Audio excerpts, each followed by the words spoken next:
नमस्कार साथियों, स्वागत है आपका विजय जी के एकेडमी में।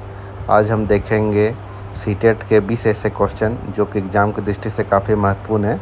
और आज का हमारा पहला क्वेश्चन है, बाल विकास मुख्य रूप से किस पर आधारित होता है? इसका सही आंसर है ऑप्शन नंबर सी, वंशानुक्रम एवं वातावरण दोनों। इसका हम लोग आंसर विस्तार से जानेंगे। बाल विकास पर दो प्रमुख कारकों का प्रभाव पड़ता है। एक है वंशानुक्रम, बच्चे को माता पिता से मिलने वाले गुण जैसे बुद्धि, रंग, कद आदि, और दूसरा है वातावरण, परिवार, विद्यालय, समाज, पोषण, शिक्षा और अनुभव। और आज का हमारा दूसरा क्वेश्चन है, पियाजे के अनुसार संज्ञानात्मक विकास का पहला चरण कौन सा है? तो इसका सही आंसर है ऑप्शन नंबर बी, संवेदी गत्यात्मक।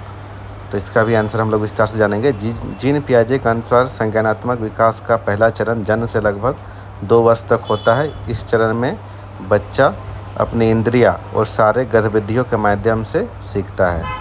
और आज का हमारा तीसरा क्वेश्चन है, विगोत्स्की ने किस अवधारणा पर बल दिया? तो इसका सही आंसर है ऑप्शन नंबर बी, सामाजिक अंतःक्रिया। विगोत्स्की का मानना था कि बच्चे का सीखना सामाजिक वातावरण और दूसरे के साथ बातचीत से होता है।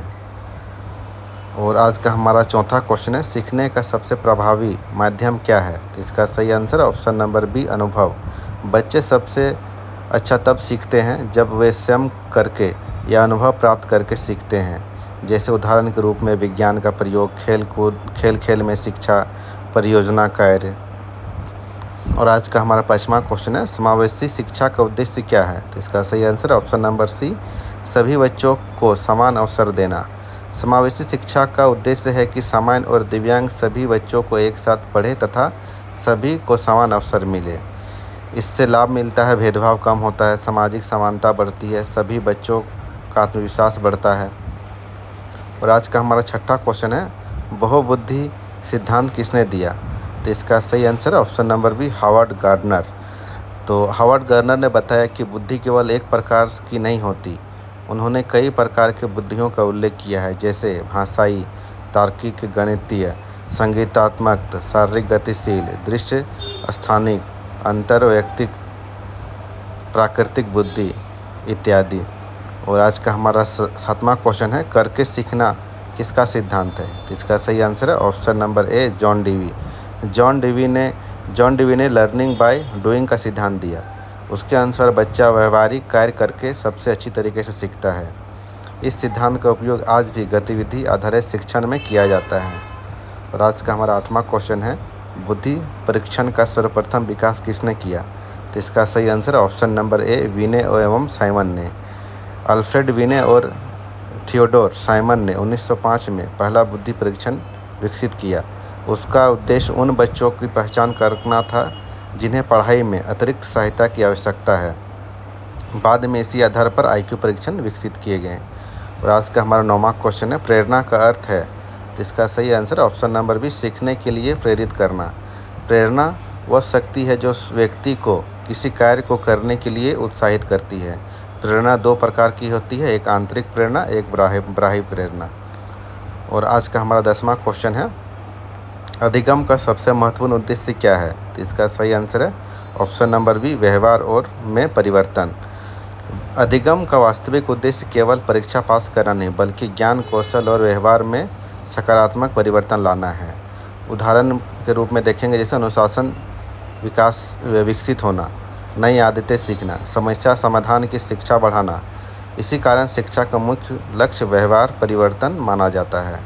और आज का हमारा 11वां क्वेश्चन है, थॉर्नडाइक का अधिगम सिद्धांत कहलाता है? तो इसका सही आंसर ऑप्शन नंबर ए, प्रयास एवं भूल। एडवर्ड एल थॉर्नडाइक ने बताया कि सीखना प्रयास और भूल की प्रक्रिया से होता है। जब व्यक्ति किसी कार्य को बार बार करने का प्रयास करता है तो गलतियों से सीखते हुए अंततः सही तरीका सीख जाता है। इसके मुख्य नियम है तत्परता का नियम, अभ्यास का नियम और प्रभाव का नियम। और आज का हमारा 12वां क्वेश्चन है, शास्त्रीय अनुबंधन सिद्धांत किसने दिया?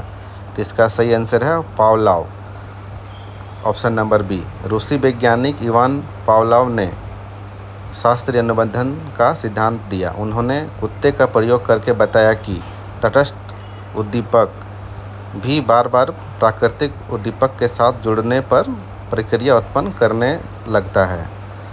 और आज का हमारा 13वां क्वेश्चन है, क्रियात्मक अनुबंधन सिद्धांत किसने दिया? इसका सही answer option number A, Skinner. B.F. Skinner ने क्रियात्मक अनुबंधन का सिद्धांत दिया। उसके अनुसार किसी व्यवहार को पुरस्कार देकर बढ़ाया जा सकता है और दंड देकर कम किया जा सकता है। और आज का हमारा 14वां क्वेश्चन है, राष्ट्रीय पाठ्यचर्या रूपरेखा NCF 2005 किस पर बल देती है? तो इसका सही आंसर है ऑप्शन नंबर बी, बाल केंद्रित शिक्षा। NCF 2005 का मुख्य उद्देश्य शिक्षा को बाल केंद्रित बनाना है और इसके मुख्य विशेषताएं हैं, रटने के बजाय समझ पर बल देना, गतिविधि आधारित शिक्षण, बच्चों और रुचि और क्षमता के अनुसार शिक्षा, समावेशी शिक्षा को बढ़ावा। और आज का हमारा 15वां क्वेश्चन है, सीटेट में किस प्रकार की शिक्षण पद्धति को प्राथमिकता दी जाती है? तो इसका सही आंसर ऑप्शन नंबर बी, बाल केंद्रित। सीटेट में ऐसी शिक्षण पद्धति को महत्व दिया जाता है जिसमें बच्चा सीखने की प्रक्रिया का केंद्र होता है। और इसका बाल केंद्रित शिक्षा की विशेषताएं हैं, शिक्षक मार्गदर्शक की भूमिका निभाता है, गतिविधि एवं अनुभव आधारित शिक्षा, प्रश्न पूछने और सोचने की स्वतंत्रता। और आज का हमारा 16वां क्वेश्चन है, मूल्यांकन का मुख्य उद्देश्य क्या है? तो इसका सही आंसर है ऑप्शन नंबर बी, सीखने में सुधार करना। मूल्यांकन का उद्देश्य केवल अंक देना नहीं बल्कि यह जानना है कि विद्यार्थी यहाँ कठिनाई महसूस कर रहा है और उसकी सीखने की प्रक्रिया को कैसे बेहतर बनाया जाए। इस सीटेट के मूल्यांकन का उद्देश्य है सीखने की प्रगति जानना, कमियों की पहचान करना, सुधार के लिए सुझाव देना। आज का हमारा 17वां क्वेश्चन है, सतत एवं व्यापक मूल्यांकन CCE का उद्देश्य क्या है? तो इसका सही आंसर ऑप्शन नंबर बी, निरंतर और समग्र मूल्यांकन। CCE का अर्थ है कंटिन्यूअस एंड कॉम्प्रिहेंसिव इक्विवेलेंस। इसका उद्देश्य विद्यार्थी का पूरे वर्ष लगातार मूल्यांकन करना और इसकी शैक्षणिक तथा सह-शैक्षणिक विकास का आकलन करना है। इसका लाभ है परीक्षा का तनाव कम होता है, सीखने की गुणवत्ता बढ़ती है, विद्यार्थी का स्वर्णिम विकास होता है। और आज का हमारा 18वां क्वेश्चन है, भाषा सीखने का सबसे अच्छा तरीका है संवाद और अभ्यास। ऑप्शन नंबर बी, भाषा सबसे अच्छी तरह बोलने, सुनने, पढ़ने और लिखने के निरंतर अभ्यास से सीखी जाती है। उदाहरण के रूप में बातचीत करना, कहानी सुनना, समूह चर्चा करना, नियमित लेखन। और आज का हमारा 19वां क्वेश्चन है, एक अच्छा शिक्षक सबसे पहले क्या करता है? तो इसका सही आंसर है ऑप्शन नंबर बी, बच्चों की आवश्यकता को समझता है। ऑप्शन नंबर बी, एक प्रभावी शिक्षक सबसे पहले विद्यार्थियों की रुचि, क्षमता, आवश्यकता और सीखने की गति को समझता है। उसके बाद उसी के अनुसार शिक्षण योजना बनाता है। एक अच्छे शिक्षक की विशेषता है संवेदनशील और सहायक, बच्चों को प्रोत्साहित करने वाला, निष्पक्ष और प्रेरणादायक होना। और आज का हमारा 20वां और अंतिम क्वेश्चन है, सीटेट के अनुसार कक्षा में शिक्षक की भूमिका क्या है? तो इसका ऑप्शन है ऑप्शन नंबर बी, मार्गदर्शक एवं सहयोगी।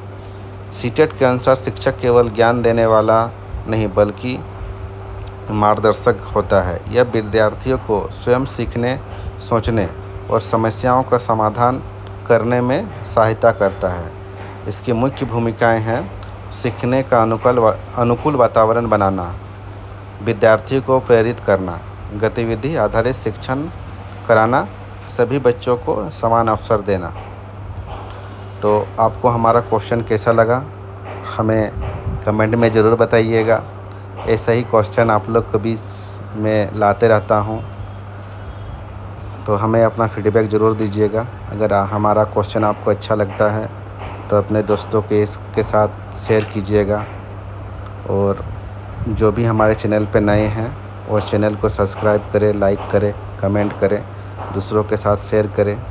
तब तक के लिए जय हिंद, जय भारत, जोहार झारखंड, जय झारखंड।